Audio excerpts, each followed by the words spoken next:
તો પાછો વળી જા માડી હું ઘરે હવે જઈ શકું એમ નથી જો કાલ જાવ અને કાલ દીપોર ઉગે ને મારા લેણિયાત ને લેણું ન ભરું તો મને ઘરે આવીને મારશે બટા તારું કેટલું લેણું છે હવે ઇકબાલ ને એવું થયું કે અહીંયા કોઈ પાળે હુતા હશે કોઈ ગરીબ માણસ હશે અને કદાચ મને આવી રીતે ઓલું કર્યું માડી તમારાથી નહીં ભરાય મારા માથાના વાળ છે ને એટલું મારી માથે લેણું છે એટલે મને મરી જવા દો માં તે મને માં કીધી છે અને તને મરવા દઉં તો હું માં નો કેવો બડા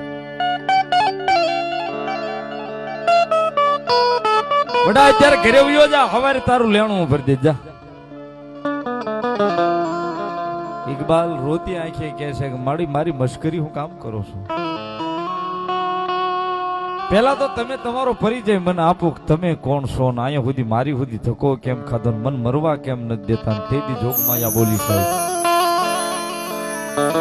હજી હમણાં કલાક પેલા અહીંયા પારેવડી ચોકમાં એક નાની એવી ડેરી છે ત્યાં રોતી આંખે કહીને આવ્યો માડી માં છો મારા પહોડા નીકળે એનું ધ્યાન રાખજે તારા દીકરા દીકરીનું મન ભલામણ કરીને આવ્યો ને મન માં કીધી છે હવે જો તને મરવા દઉં તો હિન્દુની દેવ મેલડીનો ઓબાવ